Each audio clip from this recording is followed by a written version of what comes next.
Alright, now that we're starting, welcome to our collaboration. I am OG Gamer 90, and this is my friend Kombat-Frog. And we're doing a collaboration on both of our channels.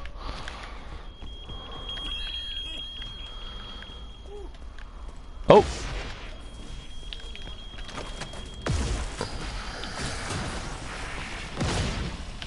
Ooh, almost got my first ghost.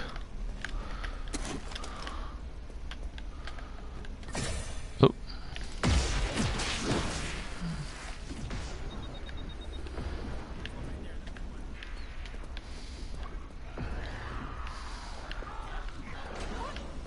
Oh. Got the ghost. Now tackle those remaining rifts so he can't come back. There are still others. Wow, yeah.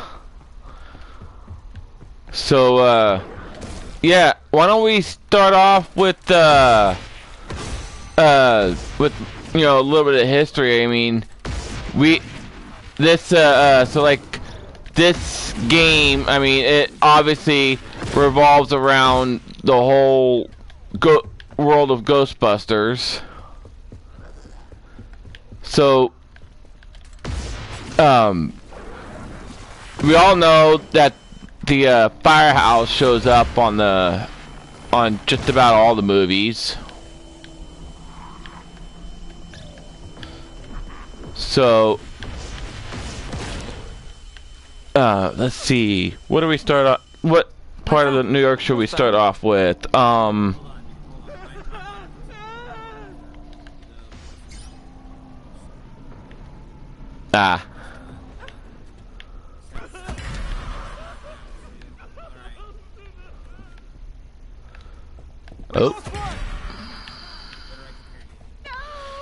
Yeah. Keep your head down, cover your ears, and hum softly to yourself. The library, which is pretty cool fact that I found out that the lions that sit right on the stairway towards the library, it's called patience and fortitude. And the best part about that library is that it is Manhattan's biggest library, which holds up to 2.5 million books. And it's also well known for being nothing more than a research facility.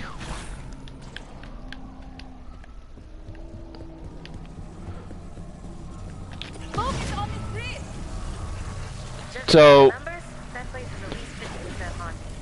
what places do you know of, Frog, that showed up on the cartoon series that were on the movies?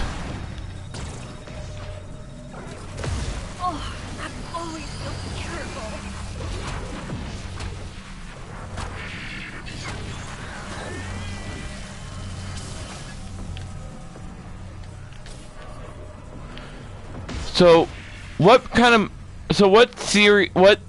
buildings that are from the series that you know of that have showed up on the cartoon series, besides the firehouse?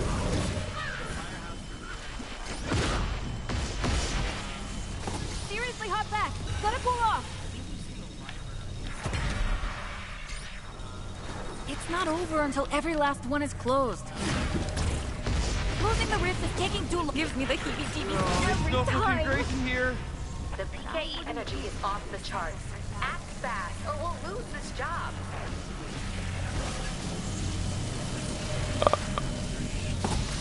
Oh yeah.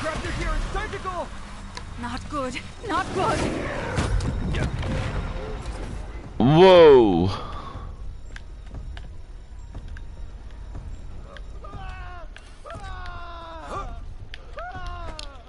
Pack it up. Ghost endurance is no match for the living. So we got one in this Oh yeah. But didn't you say didn't you also mention when we last talked that there is this cartoon series had in its own way had some sort of connections with the movies? I mean, yeah, there's many connections. There's the connection with the, I can't remember the exact episode title, but I'm pretty.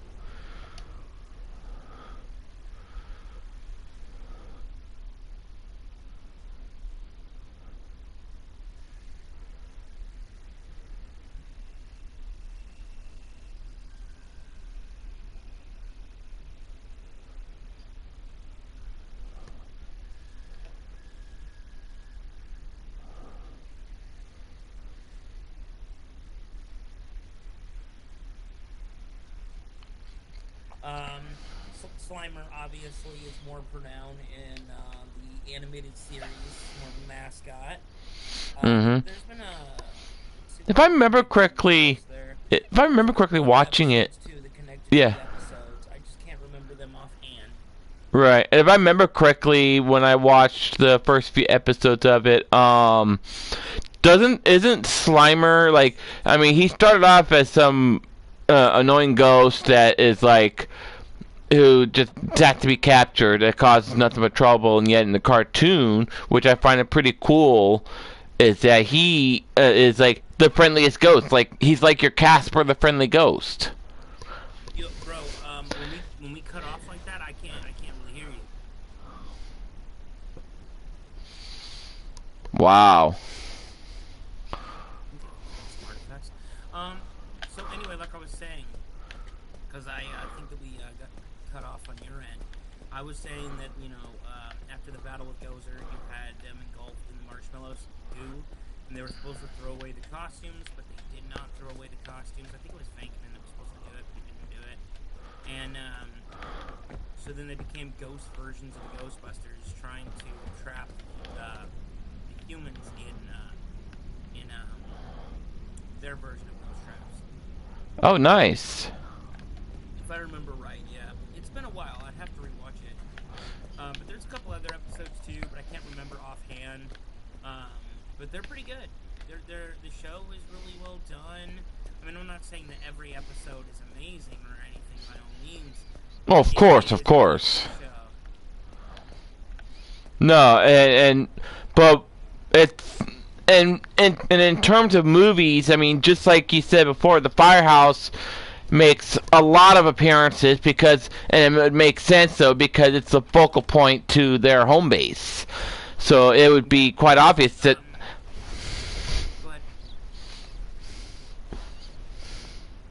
And so it's quite obvious that it's going to show up on every episode of the cartoon series, and of course just about every movie except for Ghostbusters Afterlife, which instead of taking place in New York, it takes someplace else out in kind of a town that's pretty much in the middle of nowhere. But what I loved about it though is that you remember the first one, you got totally. Hold on, real quick. Yeah. The animated series, we see the outside of the house of the firehouse, but not as much as we see the inside of the firehouse. We see more of the inside of the firehouse in the cartoons than we do in the movies, flat out. There are so many little nicks and crannies in this in the firehouse in the cartoon. It's really cool. And in the cartoon, there's also other things too. There's an Ecto 2, and Ecto 2 flies. Oh, no way. Swear. It appears in episode 1 of the real Ghostbusters called Ghosts Are Us. It's a terrible episode. It's kind of cool to see, like, other Ectos they had, other kind of, what's the word I want to use? Other kinds of, like, ghost stuff, I guess, like, and there would be more information about, like, what type of ghosts are these? What class do they go under? Are they a class 4 or class 5? Are they a roaming vapor, or are they a... Yeah, man, that's actually pretty cool.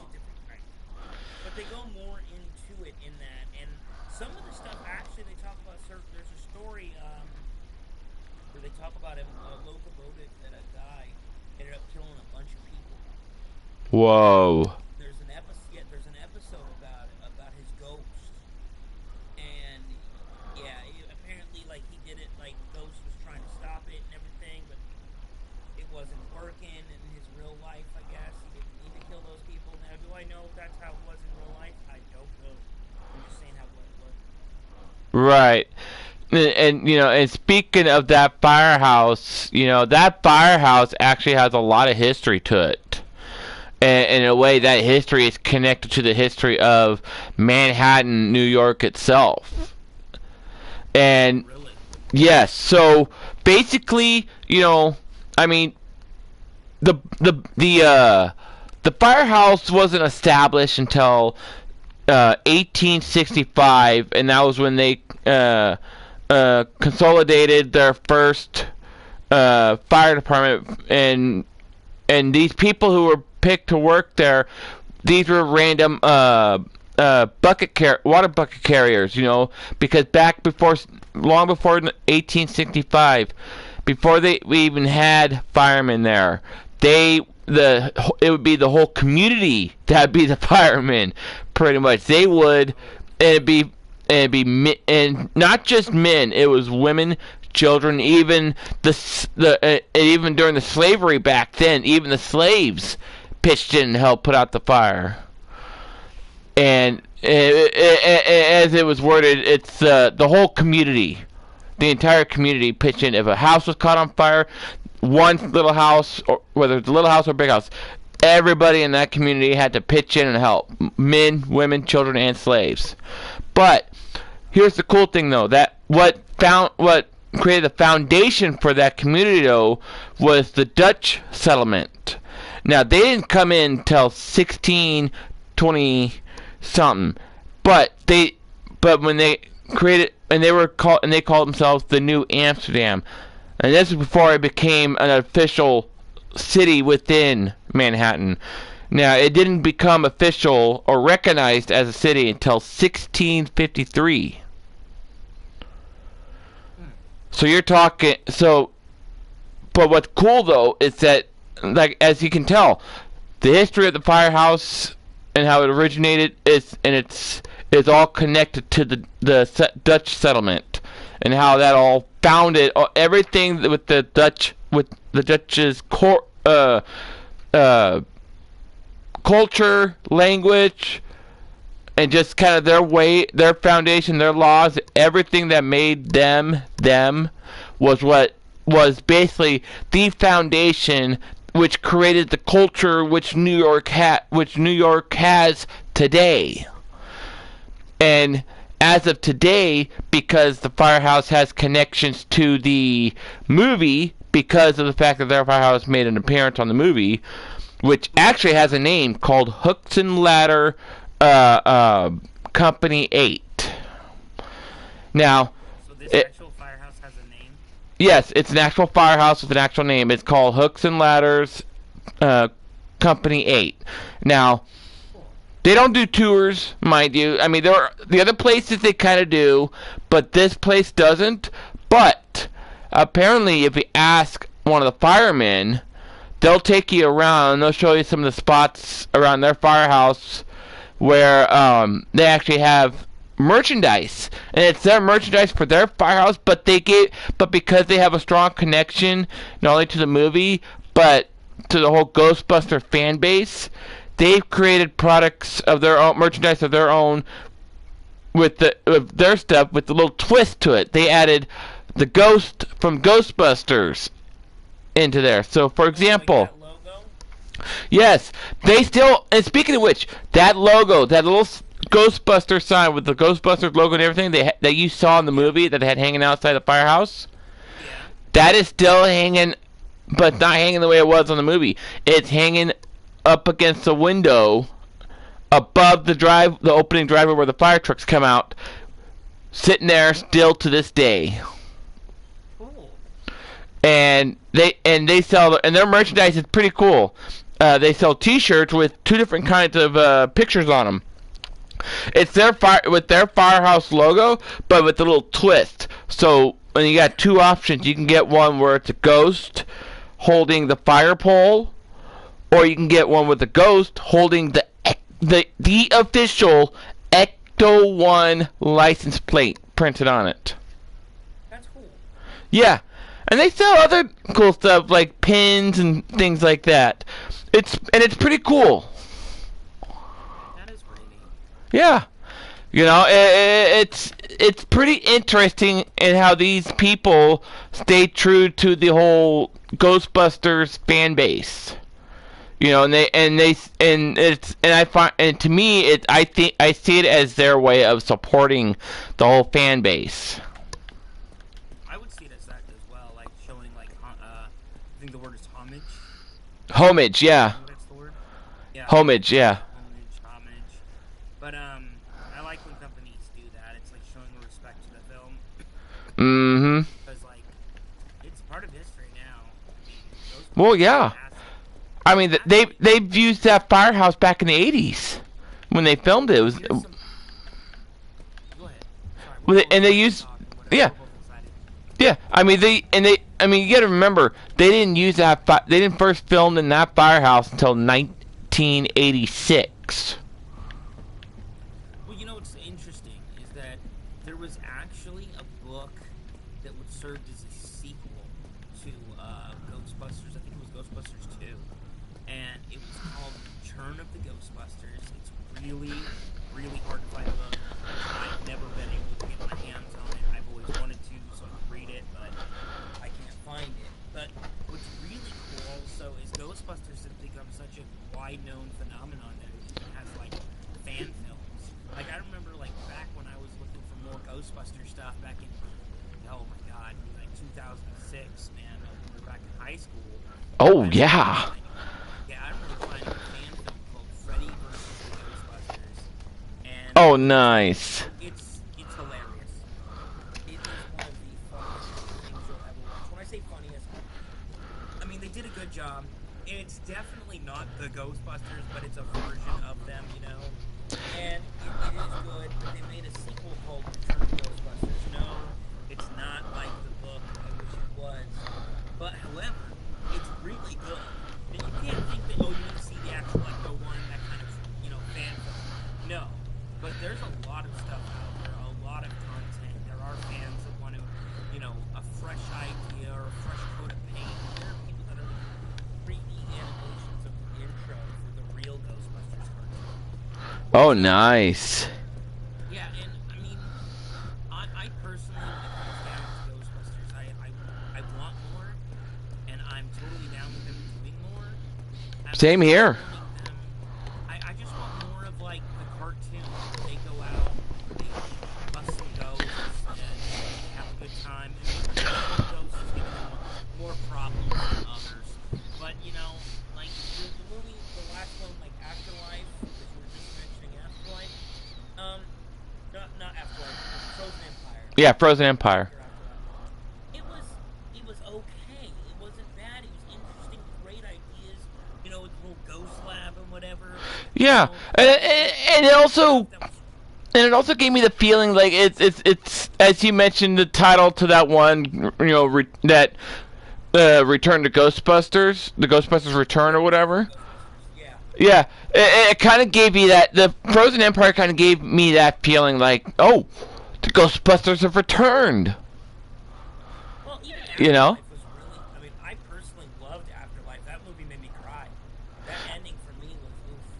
I know that one. That ending was it was quite the tearjerker. You know, I mean, I felt like when they did this movie, I feel like not only were they paying homage to Harold Ramis, but it was the filmmakers' way of paying their respects to him because he played Egon Spengler, and you know, and if you think about it, Egon Spengler, he made a lot of appearance in the animated series.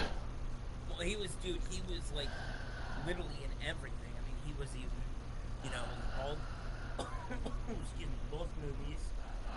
He was in the he was in the 2016 movie as well.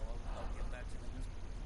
But the character of Egon from the cartoons were just, it was pretty spot on. I mean, Oh there were yeah. some spots that he was a little rough around the edges when it came down to how Egon is, but by the end of the day, Egon was more focused on spores and fungus than his family.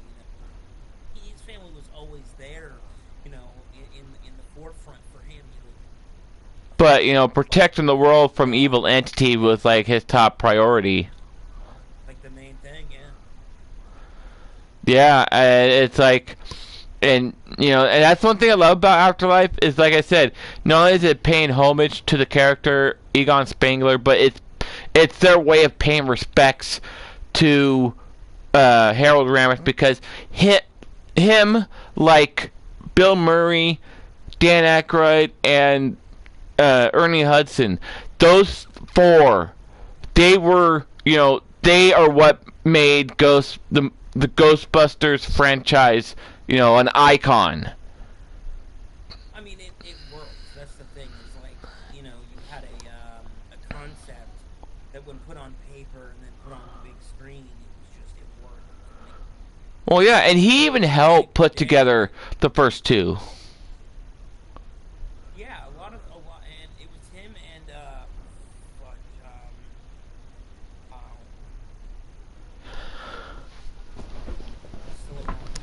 He's still around. Yeah, he took part in the 2016 one and the latest one, Frozen Empire. Frozen Empire wasn't bad. There were some spots that I didn't like, but it was still a good movie. Yeah, there were some spots I didn't like either, but there is one thing I can say. Yeah, the one thing I can say about Afterlife, though, is that I loved how they made it seem like the first case from the very first one was like there was a part 2 to it, and but more in-depth details, because they brought back Gorzo, and they even brought back the two dogs, but they did. But though on Afterlife, though it makes it different from the first one, was that they didn't take the shape of a dog like they did in the first one. Those two, they only took shape of like some black smoke like entity. No, they did show him as the dog as well, though. Ah. You should definitely rewatch it. When they got possessed or whatever, they were dogs. Ivan Reitman, that's the guy you were talking about. Who? Ivan Reitman.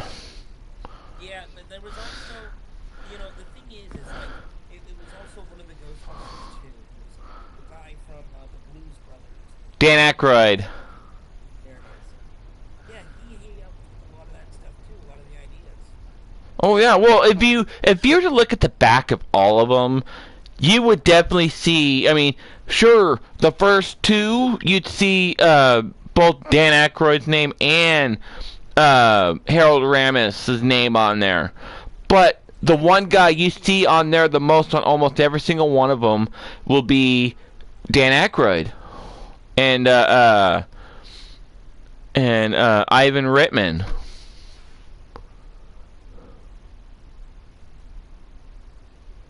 They were great.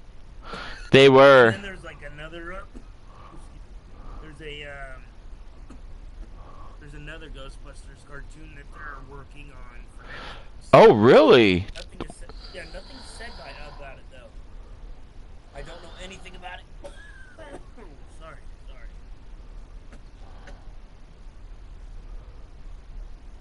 Wow. No, nothing is said about it at all.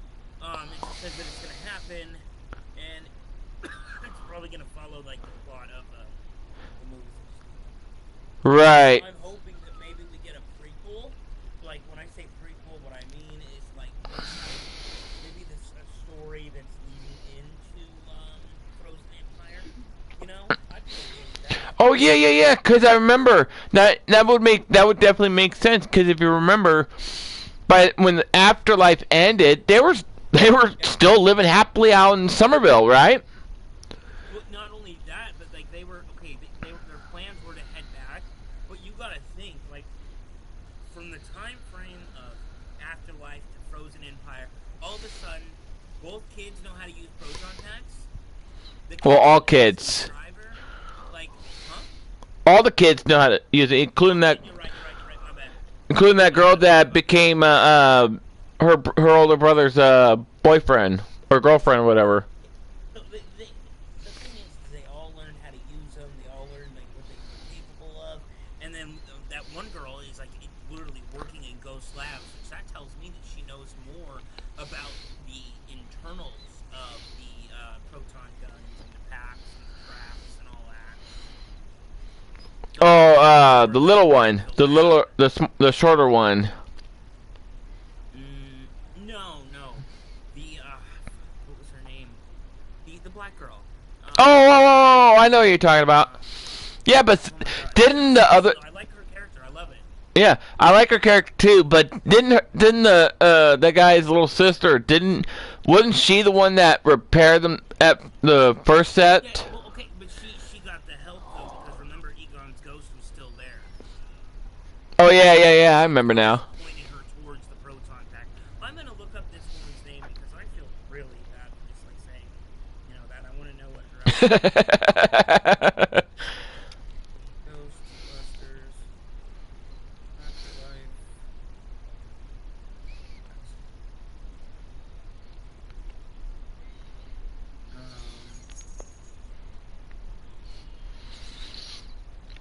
But yeah, no, and then I think, I mean, not to diss on the franchise itself.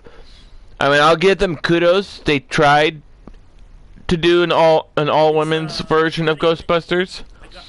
I got her name. It's real name is, I'm gonna butcher this. Callisti O'Connor. Hold on. Hey, honey, how do you say that name? Celeste O'Connor. So that's her real name, but in the movie, her name was started with a P. Phobias? No, that says Phobias Glass. I don't know. I'll have to rewatch it. But yeah, it was leaving a sour taste in my mouth. I didn't want to just refer to her as that as well. So. But no, her character was awesome. I want to see more of her because like she really like was in the lab, you know, and helping with like the future of the components. And the nerdy girl, Egon's, would that be niece or granddaughter? She knew what she was doing, you know, with putting it all together and having a good time. But I just feel like her direction was more for ghost busting and not more fixing and in the lab. Right. I mean, she did show some talent on Afterlife about when it came to using those protons and busting ghosts. And I think my favorite character in the newer stuff is Podcast. I love him. He is so funny.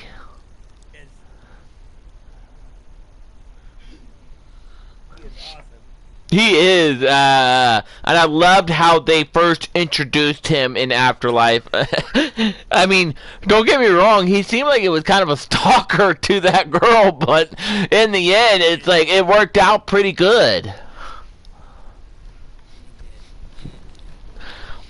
And, you know, but, you know, now, and since you're bringing up the possibility of, you know, of the possible of it being a prequel to, or somewhere, or having to take place somewhere between Afterlife and Frozen Empire, you know. Now, I think, you know, once word gets out, you know, once Netflix makes more of an announcement, and the production that's working on the cartoon makes an announcement, or gives a little bit of a tease, like a little tidbit of what's going to be possibly coming for us to look into, or to be expecting out of the cartoon. I think it's going to be great, because I'm sure there's plenty of people out there, plenty of fans out there are wondering, okay, what went on between this time frame and that time frame? What happened in between here? Because I remember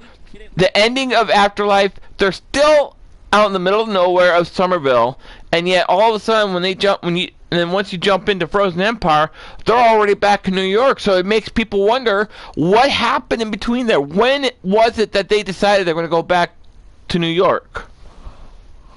Well, the thing was that at the end, if you watch Afterlife, there's a ending credit scene with the Ecto-1 driving into the firehouse. Oh. Yeah. So there's some little segments that are after the credits on the last 2 films. Nice. Yep. Yeah, because I saw the segment thing on the latest one. But here's what I love about when they but my favorite part about, as I was mentioned before, when they brought back Gorzo, is I like how they did that. And then when they came out with the Frozen Empire, they brought the torso apparition back from when they returned to that library, which is actually called, in real life, it's actually called the Stephen A. Schwartzman lab, which is, no, it's a library, it's the public library, New York Public Library. From the first film. From the first film, yes. But the one thing I didn't like, though, is that they gave her a slightly different appearance.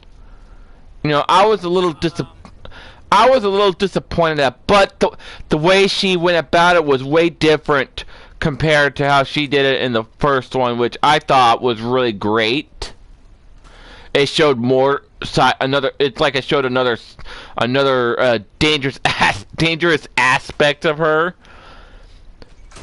But still, in the end, though, I thought it was pretty cool that they revisited, you know, at least the library, which if you really think about that scene there, when Dan Aykroyd and Bill Murray and Harold Ramis made their first encounter with that spirit, it was iconic. And it had to be iconic enough that it had to be so notable to be brought back, to be on the Frozen Empire, only to be revisited. Well, I hope that, like, I would like to know, like, you see, the thing what I liked about the Frozen Empire was the whole lore that it was talking about with the creature or with this ghost and whatnot. Yeah. That's how they do the episodes. You know, where, like, hey, you'd have your weekly monster. Here's a little bit of history on it, you know? Hey, maybe it had some Danish lore or whatnot, you know? Yeah. They end up building, oh my god, where was it? Transylvania, I think they're going to. Yeah, I know. It was pretty. I think it's pretty cool. It's like, it's almost like the more movies and TV series they put out, the more lores they create for some of their iconic ghosts. Yeah. And if you notice, they're always adding more to it. No, absolutely. I mean, like you mentioned, that the full torso apparition at the library, you know, didn't have much information on her on the first one. All they said is all they mentioned is that it had to have been some old librarian that had to have died there. Well, what's interesting, actually, check this out. I got a little bit of more story about that, actually. Oh, really? Yeah. So if you play the 2009 video game, it actually serves as a direct, like, sequel. It's actually technically Ghostbusters 3, officially. So when you're playing it, like, all the original voice actors, the original people who wrote the script came together to write this script. But anyway, I'll tell you what I can remember. So the librarian that it is talking about was, there's this dude who it mentions a lot in this franchise. And, I can't remember what it's like, Tobin Bell or something like that. John Tobin. Not for the spirit guy. Yeah, no, it's not Tobin Spirit Guy. Not that guy. Oh, different Tobin. Yeah, maybe not a different different Tobin. Maybe it wasn't Tobin. But anyway, this rich guy was trying to figure out how to open the portal. So you remember you remember the dude in the at the end of Afterlife, the dude who was in the coffin in the glass? Yeah. Right? That dude manipulated the librarian, killed the librarian for some special sacrifice, or she had a book that he wanted and she couldn't give him. I'll have to replay the game or whatever. Definitely check out the 2009 Ghostbusters game. Oh wow, wow. Check it out, dude. It's good. That's actually pretty cool. Well, you'd have to rewatch Afterlife, to really, because I think, if I recall, I think they mentioned a little bit of that in Afterlife as well. They might have. Yeah. It's really good. It's a good story. It's not a long story. It's maybe about 2 hours long. It's very interesting. So, I definitely recommend it. Oh yeah. And if any of you viewers are interested in checking it out, that's, I'm sure should be able to find it at your local stores or purchase it online. My suggestion though is looking for it on sale. If you have PlayStation right now, you can buy it on sale right now. I don't know exactly how much it is because I already own it, but it was on the store last I looked, which was a couple weeks ago. All right. Yeah, so definitely. And if you want to see me stream it, just comment down below. Let me know. If I get enough comments, I'll do it. So. Yeah, and Even the Extreme Ghostbusters was good. The Extreme Ghostbusters cartoon actually even had a sequel too, because like the sequel, there was an episode called Grendel in the real Ghostbusters. yeah. And they did a sequel to the Grendel in Extreme Ghostbusters, which was really cool. Freaky episode, but really cool. And Oh man, and you should know me, Frog. I'm into that kind of freaky shit. Yeah, it's weird, bro. Like one of the things that this creature, the Grendel, likes to do is he kidnaps children, bro. And then he turns Whoa. he turns children into Grendels, bro. It's creepy because he'll stand The at the window. fuck? Hey, child. Oh my god, that's like creeper. That's creeper behavior right there. Bro, out the butt, man. I'm telling you. Yeah. It's a damn good series. For the real Ghostbusters, it's 7 seasons, about 100 and something episodes. The only real way to buy it is from Time Life, but you can't even afford that. Well, I mean, I'm not saying you can't afford that. My bad. I'm saying that it's pretty damn expensive. They want over $900 for it nowadays. So I mean. Oh damn. Just for a series? Not meaning like actually can't. Yeah, dude, just for a freaking series. I mean, you gotta think. For that Power Ranger one I have, I paid $4.50 at the time, and it was from Time Life, and now it's probably worth a couple thousand. I don't know. I haven't looked it up in a long time, but it was put out by the same company, and when I bought the Power Ranger one, the Ghostbusters one ended up going out of print. So it was like a choice. Wow. I love the Ghostbusters. I do recommend, if you can find it, watch it. Not all the episodes are available on Netflix. But the Extreme Ghostbusters can be found all on YouTube, and it's only 40 episodes. The episode is fun, and it's packed with. It's got actually some diversity. Eduardo, Mexican guy. It's got a. Oh yeah, it's got a Mexican, an Asian, and I can't remember the else. A dude in a wheelchair. And it's Yeah. a great show. Oh yeah, it is great. And did you know they actually made a game of the Extreme Ghostbusters for the PS3? What? Yeah, they did one for the PlayStation 3. No, I think I'm mistaking that because the thing is that Ghostbusters game in 2009 came out for the PS3 and Xbox 360. No, not the one with the original Ghostbusters. I'm talking about They made one that based off the Extreme Ghostbusters, and they made it for both PlayStation and 360. But on the 360, it was considered an arcade game. What was it called? I forgot what it was called. It's. I thought there was a PS1 game. Yeah, and speaking of games, they've made Ghostbusters for almost every console. Yeah. I mean, Wow. they started. I mean, the first game that came out of that was Ghostbusters. They had it for Sega, NES, and I think Whoa, buddy, older. even. Commodore 64. Oh yeah.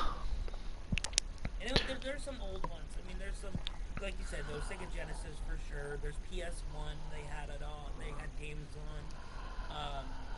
360, PS4 now. I mean, Ghostbusters has been a franchise, and I don't think it's gonna die anytime soon. I don't think so either. I mean, sure, the movies would have to come to an end eventually, though.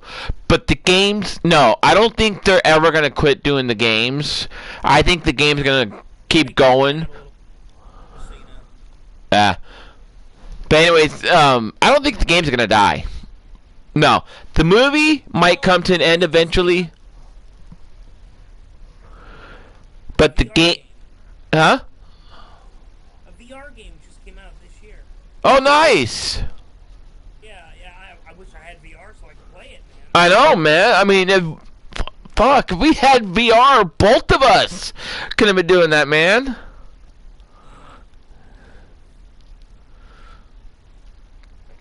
But no, that's the one thing I can say, that I don't think they're going to ever be done making games out of it. And and I'll be honest, I wasn't really big on playing the games because they seemed too hard for me. But when I got into the 2009 one, which was remastered for the PS4, Yeah, I have that one. yeah, I really enjoyed it. Because my favorite part about it is that they brought back. I mean, of course, they had somebody else voicing Egon, but they brought back. No. That was all original voice actors. Egon hadn't passed away yet. Oh, he hadn't passed away yet on that. No. That game was made in 2009. He had not passed away yet. So Harold Ramis was on there as well. Yeah, the guy that did voices Egon. Yeah. Yeah, he's in that too. All the original Ghostbusters are in that game. Yeah, and that's what really piqued my interest into that game, was because it had Bill Murray, it had Dan Aykroyd, Ernie Hudson, That's the game I was talking about. and Harold Ramis. And in addition to that, all the other cast members as well, like Annie Potts, who played Janine. Yeah. And they all came back on there, and I think they all did an amazing job. And the fact that make things even cooler, they did facial scan, body scans, everything to put these actors in the game. And and here's the cool part about it. They used the computer, once they got them scanned, got them created as a character and everything, they used the computer to regress their age appearance to make them look like the age they were from the first two. Yeah, no, absolutely. And I really liked the game. It was good. There was a lot of callbacks to the first film and the second film. Oh, yeah. Painting is in the game, which was really cool. Nice. It actually talks to you here and there. Go up to it.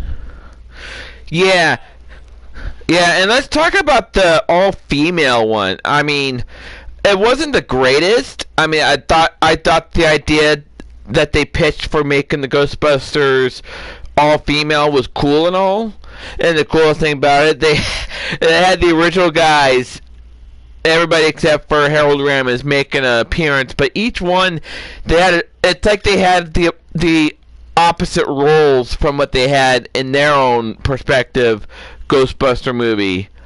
You got Peter Venkman, who is a scientist who doesn't believe in ghosts, and then you got, well, played by Bill Murray, and then you got Ernie Hudson, who's not only a taxi driver, but he also owns the firehouse.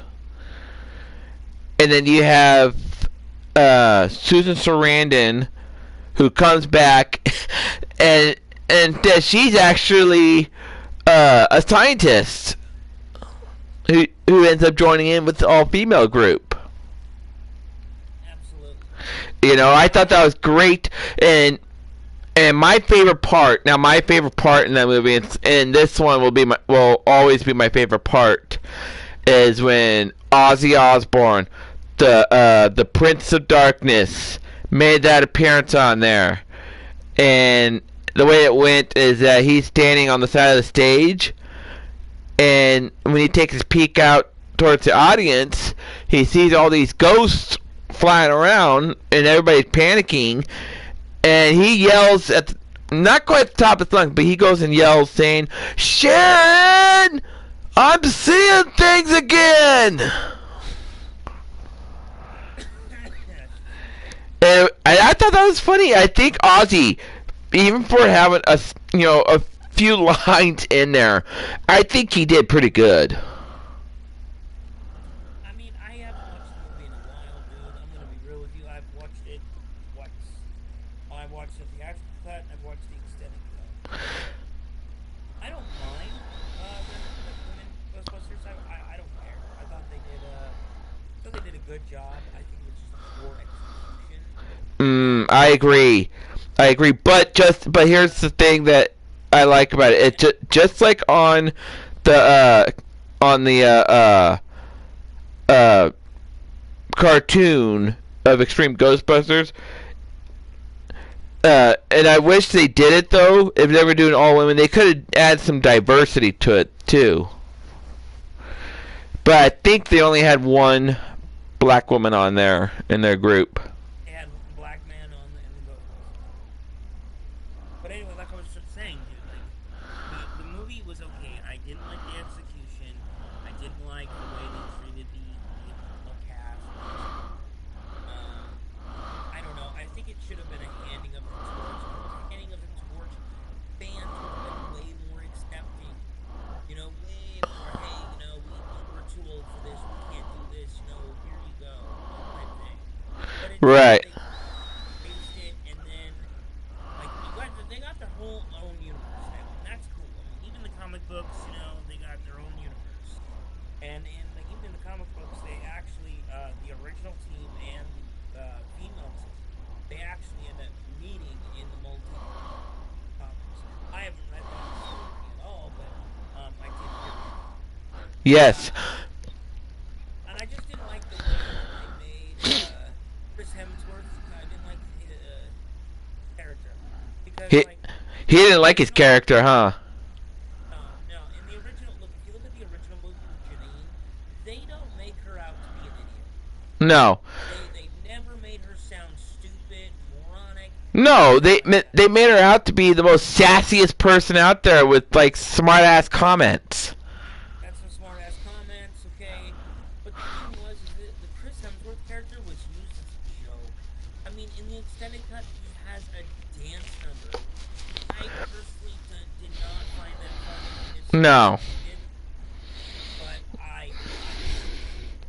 No. at the end of the day, it's out there. It's not funny. It's multiverse. And the people can be angry about it, and then they're happy about it. Right.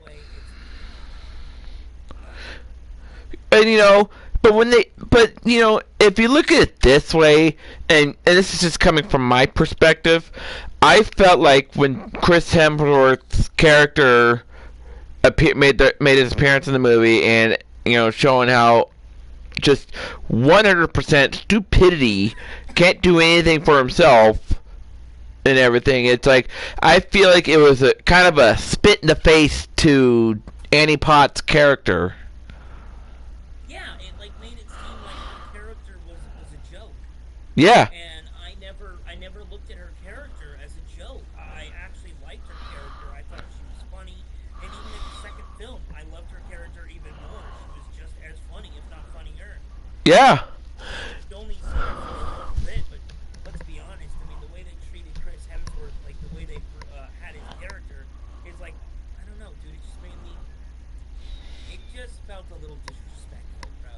got this guy who just got done playing Thor, and now you're gonna have him play like Some moron or whatever. bro, like someone who doesn't know how to answer a phone. Like How do you? I know, right? How do you not know how to answer a damn phone? I mean, you pick it up. If it's ringing, you pick the damn thing up and put it up against your ear. That simple. those old school ones that are still literally connected to the wall. Pick it up. You don't even have to push a damn button. You just pick it up. Hello. Unless it's a cordless, then obviously you have to say talk or button. Yeah. It's not difficult. So that when that scene came about, I was just like, oh, that's stupid. Then the rimless, what was it? The glasses, you know, the ones Mm-hmm. any glass to it, it was just rim like this. Just the rims. That was dumb. That wasn't even funny. No. And that's why I say that character there, that Chris Hemsworth's character, is nothing more than a spit in the face to Annie Potts and her character, because it's like, and not just to them, but it was like a spit in the face to Chris Hemsworth, you know? Yeah. Well, not just that, dude. Check it out. So in the cartoon, she has way more of a thing. There's a whole storyline. So check this out. In the series, she ends up like changing her look a lot. Oh. Artists kept changing her look. So what they did was they made a story around it, and it turned out she had ended up getting like a genie or some ghost that was feeding off her, and she kept on saying, "Hey, I want to change this. I want to change this. I want to change that," for Egon's attention. Mmm. Yeah, dude. Her storyline in there was really cool. Even in the Extreme Ghostbusters, she came back. I mean, it may not have been her voice or anything, but it's the character. Yeah. So, But you know, if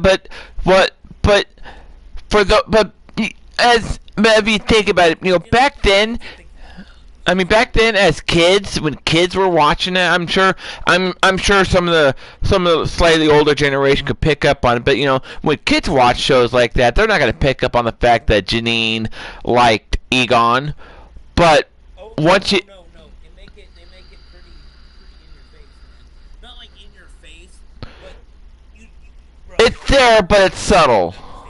Yeah, it's there, but it's subtle. But there's like a whole episode on how Janine wants to have his affection and noticed by her and all that. Right. A whole episode about it. So I mean, they do kind of pound it on the nail. Yep, she likes it. Yeah, but movie-wise, though, they made it more prominent in Afterlife. Yeah, well, but if you watch the first one, she even came on to him. Like, Oh yeah, I remember that. yeah, when he was underneath fixing the computer, you know, she was asking him some stuff, you know, and he goes, "I like to collect spores and fungus," and it immediately turned her off. She was like, "Oh." Yeah. That right there, I felt like she was like, trying to get put some feelers out for him, you know, to kind of see what he's all about. Absolutely. You know, but thinking back to the cartoon, man, there's an episode, and I'm sorry for the profanity. This episode was so cool. They did an episode in the original, in the real Ghostbusters and in Extreme. So in the real Ghostbusters, Egon ends up having to go into the ghost, you know, the thing that they put the traps in. Yeah. Right? So he has to go inside of it. And, like, I think he has to rescue Slimer or something from the pipe. Right. But there's another one, and it's in Extreme Ghostbusters, where Slimer ends up getting sucked into the area, and they gotta rescue him. And so he's, like, literally trying to fight his way out of this, like, ghost world. It's so cool. That is cool. I think I remember that episode. It was a neat one. There's a lot of content out there, and there's a lot of Ghostbusters stuff out there. You can find it. It's not hard to find. Oh yeah. Now, here's something I think our viewers might find interesting, and I'm sure some of our viewers out there might know about this, and there might be some that don't know about it. So and it has a really cool story to it too. So, in my neighborhood, we have a like a shared library. It's like a little, looks like a little tiny box, you know, a couple of shelves on it and everything. You know, where it's like a community library. You know, you take one, you put one in each, add more to it to replace what you took, right? So we went out there. Well, I went out there one time, and you would not believe what book I found in that bookshelf. It is a Ghostbusters Teenage Mutant Ninja Turtle crossover, like a multiverse crossover. Yeah, dude. I actually have a comic. I think it's I can't remember which one it is. Transformers. But I have a Transformers Ghostbusters. Yeah, and I thought that's pretty cool. When I saw that, I'm like, dude, are they doing crossovers with Ghostbusters? With having Ghostbusters do crossovers with other stuff? That's actually pretty cool. So many comics. They've like got the Extreme Ghostbusters in there now in the comics. They've got all, dude. Comics are so bad. I'm gonna be real. I haven't read one Ghostbusters comic, but I really got to. Yeah, no, the one I have, it's the Ghostbusters and Teenage Mutant Turtles. This one it's of the original Ghostbusters. Yeah, I know. And also, I think there's a sequel to that called Ghostbusters Teenage Mutant Ninja Turtles 2. yeah, unfortunately, I only have the first one. I am working on trying to find the second one. Amazon? I think that's the next place I need to look. Yeah, for some stuff I go to Amazon. For some stuff I go to eBay. It just depends on what I'm getting. Right. Yeah, no, like I said, I got it. I thought it was pretty cool bringing, you know, Teenage Mutant Ninja Turtles into the world of Ghostbusters, and then next thing you know, it's like they're all 8 of them are fighting ghosts. You know something really cool?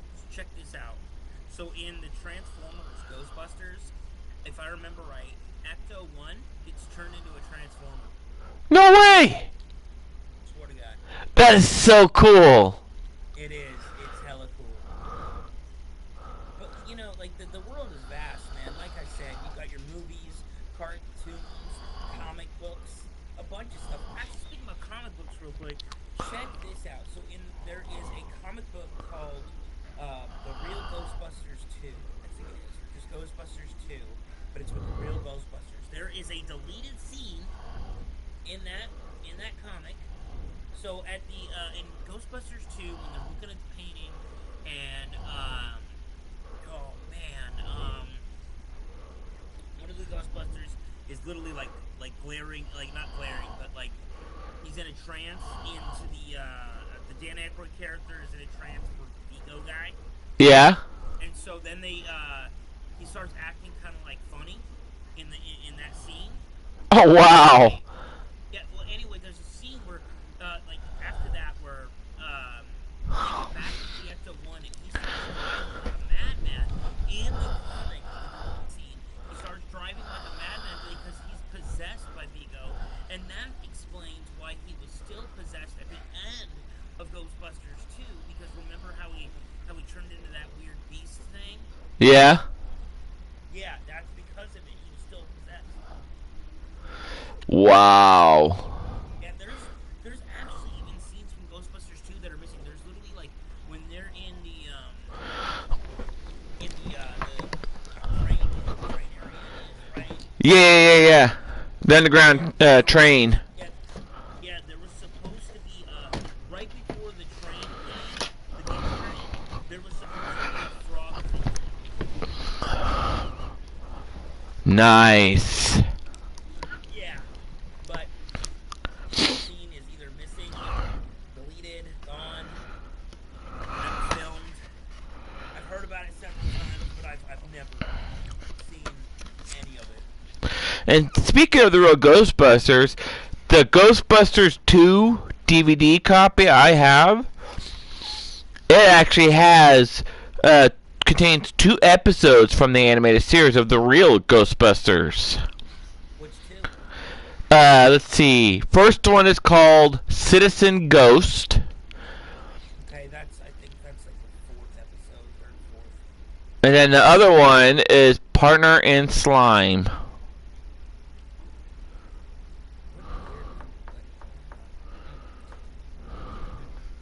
Citizen Ghost. I remember that one now. Pretty sure. So what do you remember from that episode? Well, look, let me look it up first, just to see a picture of it, and then I'll be able to tell you. Because it's been a long time, and I'm only gonna look at a picture. It's not like I'm not gonna look at the plot or anything like that. Yeah.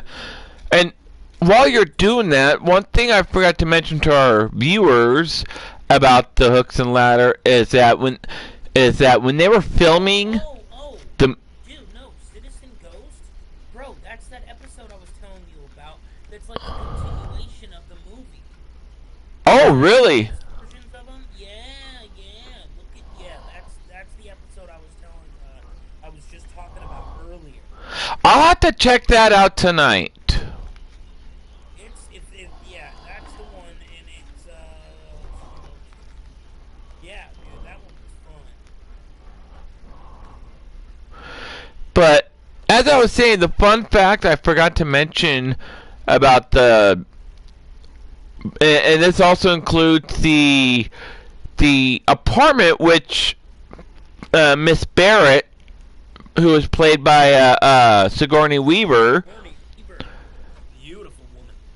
Oh yeah, and is that both of those places when they filmed the movie, the first two movies. Well, no, they actually used that building just in the first one. But anyways, they only filmed when they filmed it. It was filmed in the real place, in front of the real buildings, only filming the exterior, which is the outside of the building. Right. Now, when they did the inside of the firehouse, that was all in a studio out in L.A., California. And it was the same way, with the apartment complex, which is actually called the 55 Central Park West building, which was built. It didn't get established, and was not built until 1929. So that building there has some history as well. But Man, why don't we go ahead and catch some ghosts while we talk? yeah. So now, to add to this fun fact, Go ahead and find a job. sure. So to add to that fun fact, considering that, especially the you got to do it because I can't do it. So considering that with these two buildings, they only filmed. Actually, I'm gonna wait till ready up because by the time we get to the loading screen, it's gonna cut us off.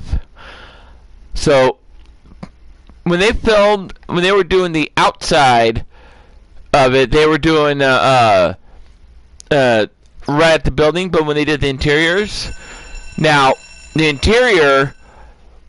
The funny thing about it, as it was described on this website, the inside, they actually what they actually did, they made it look more fancier than what it really was.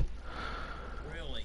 Yes, they made it look like not, I wouldn't say rich folk like fancy, somewhere between medium income to the high income. Oh shit. Yes. So it didn't really look like that, like it showed in the film. Right. Again, the interior of the 55 what's it called? What was it called again? 55 Central Park West building was not as fancy in the inside as they made it out in the movies. Everything they did inside that building, and including the firehouse, was all done in a studio. What? Yes. It's crazy what they can actually because I honestly thought that was part of the inside of the building. Like I genuinely thought that was the inside of the building. I know. I did too when I first watched it. But here's the cool thing, though. They never mentioned about what they did with the inside of Barrett's apartment, though. So it's hard saying whether that was the real place, Right.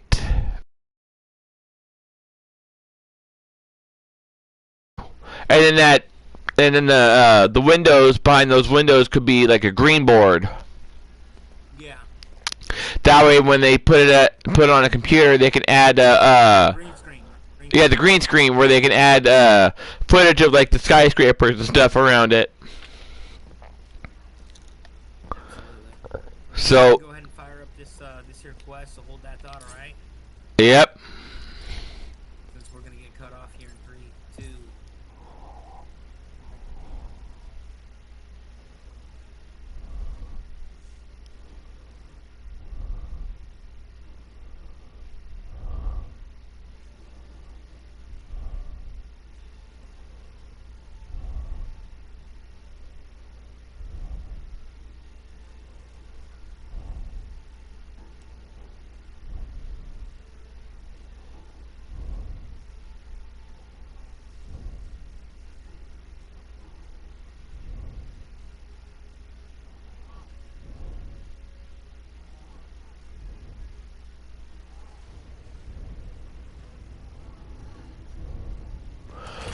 Oh, we're at a prison cell.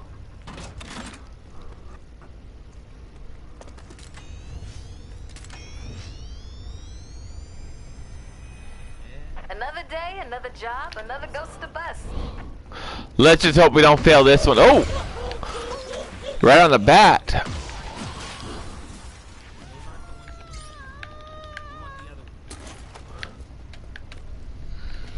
You know, because for a second there, you believed me.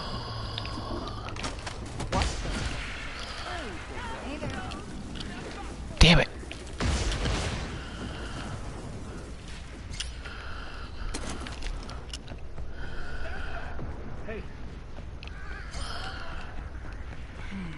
Okay, let's see what's over here.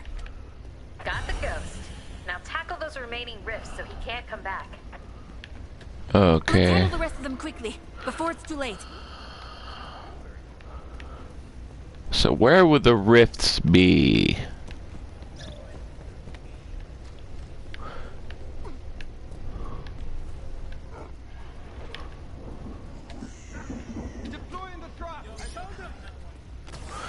Got it.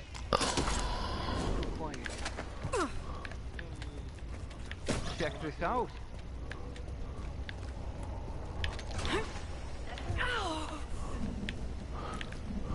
Hey, bro, don't pick up the trap. Oh, that's not my trap. No.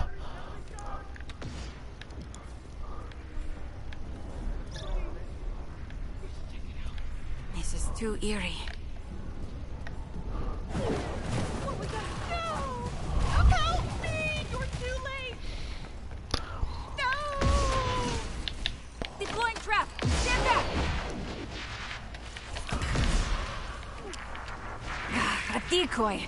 The actual ghost Damn. is still out there. Found one though. Found a key! Here!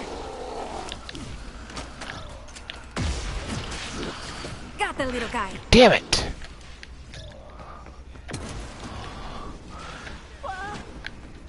Hold him, hold him. Trap going out! I see it.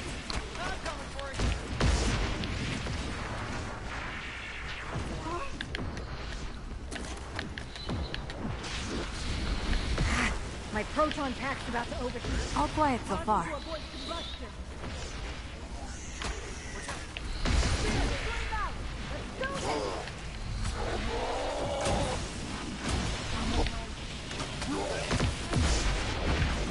Better cool off the pack. Trap's gonna recharge! Damn. Deploying the trap! I see it! Yiga!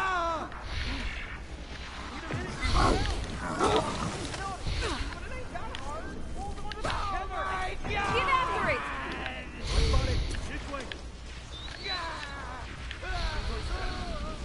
Come on, come on, come on, come on.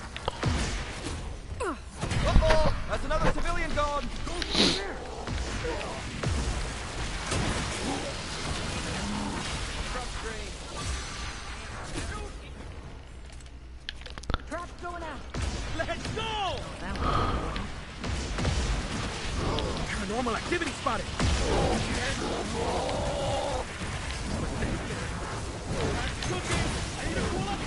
Real out there.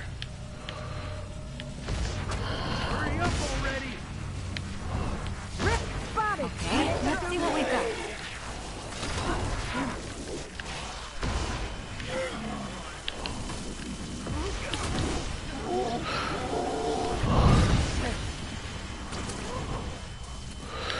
Hey, we got it. Now we just gotta stop the rift. Damn, I've been slime. Okay,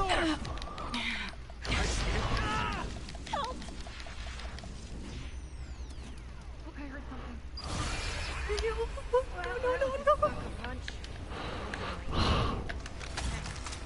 No. No, Han, no. No. Smell.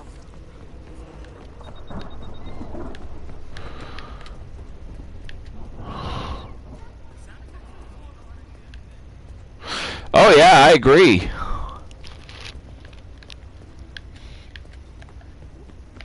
Don't worry about a thing. We'll have this wrapped up in no time. Well, thanks, I guess. Okay. Seems all good over here. Oh, you located him coming.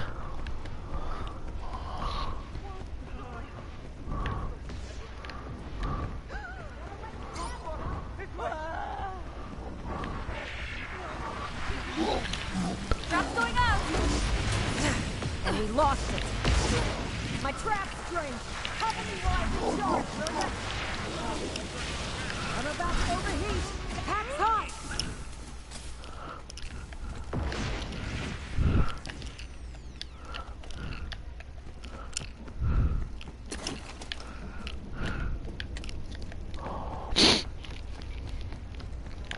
Oh, more spores.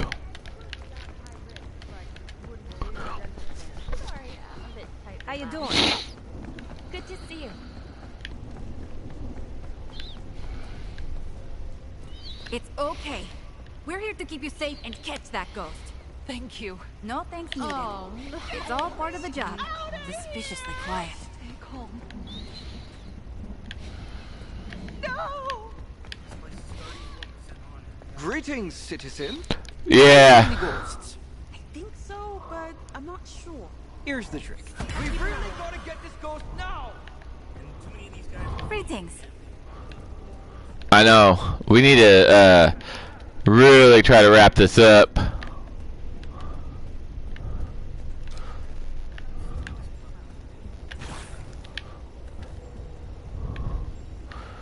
Whoa.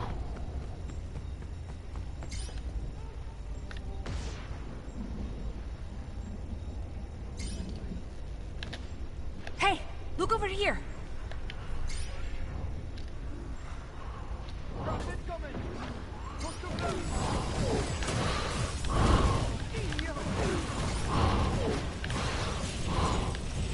This is too quiet.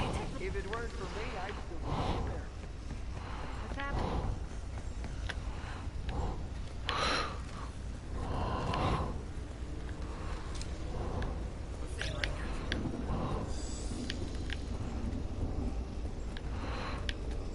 Whoa. Dude.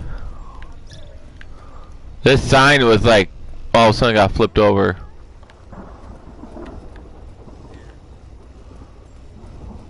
When my trap charged.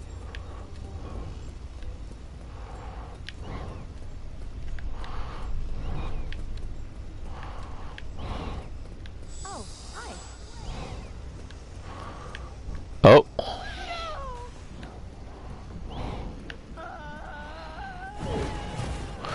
Hey, Oh! Found him! this way!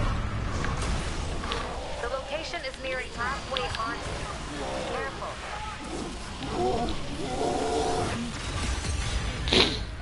Yeah!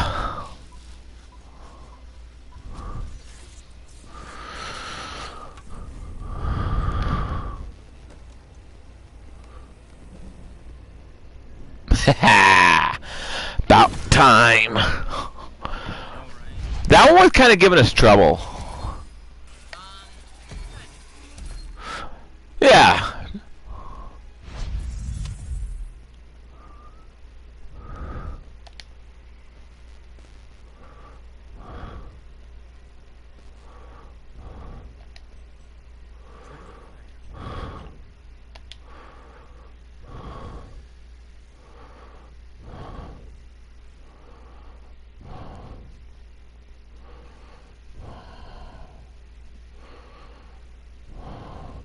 Yeah, I still can't wait. I think I'm gonna use some of my Amazon money I get for my birthday to buy a camera for my PlayStation.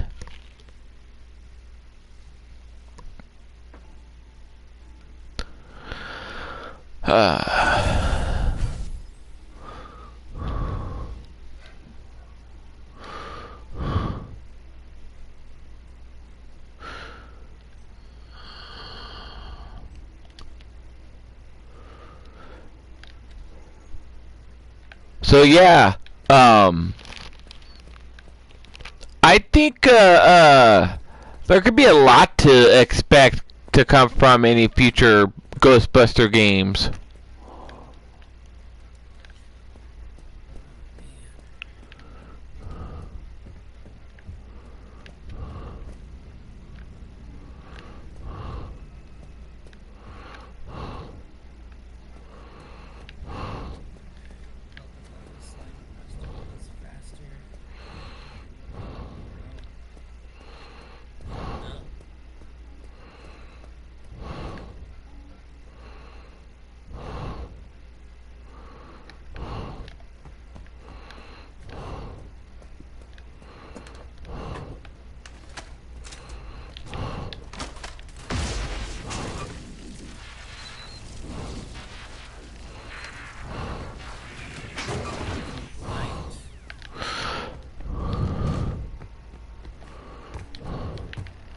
Alright, man, I said we end this stream on what our favorite scene and favorite quote is in any of the movies. Doesn't matter.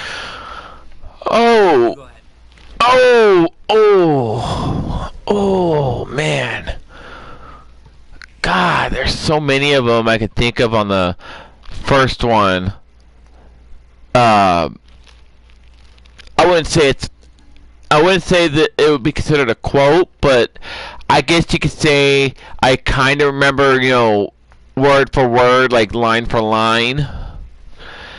So my favorite part was where Peter Venkman was running, as he was calling, a test, and cause I always thought that was kind of funny because he was making the girl believe that she was totally psychic and that she was guessing all the cards right and everything, just because she was some cute girl in his some pretty girl in his eyes.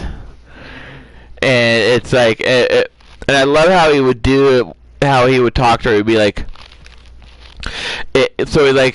he pulls up a card. It's actually had wavy lines on it, and he's like, "Alright, come on. You got this. You could do this." And she's like, I don't know. A star? And the camera shows and looks at the card and it shows wavy lines, not a star, and he goes, "You know what?" And he slammed it on the table like, "You got it right." Now, and he looks at the guy, and then he looks at, and then he look, yeah, he's like, "Are you looking at him?" And he's like, he kind of pulls it back and goes, You can't see through him, right? We're not looking at him. We're like, "Oh no, not at all." And then he turns to look at the guy that's sitting next to her, and he goes, "And you're not looking too hot, buddy." And which could explain a lot because he's getting shocked when he gets it wrong. And when he goes and tries to get him to guess, the guy actually got it right the first time, but it's like, nope, buzz. When it comes down to my favorites, I guess I'll go back to the first one. And it was literally the scene when the Peter Venkman character literally looks over the New York, when the Stay Puft Marshmallow Man's coming in. Yeah. And I don't know why, but in that though, when I was Mother Puss Bucket. yeah, bro, he literally goes, "Mother Puss Bucket." Oh my gosh, I love that. Now that word's gonna be sticking with me, man. We might have another one of these videos coming soon. Don't know, but in the meantime, it's Kombat-Frog. And this is OG Gamer 90. I hope all you OG gamers enjoyed this. So we're gonna be signing off. And we hope you enjoyed this video. If you want to watch from my aspect, you can go ahead and check it out on my channel. Or if you want to see from Kombat-Frog's aspect, you can go ahead and check it out on his channel.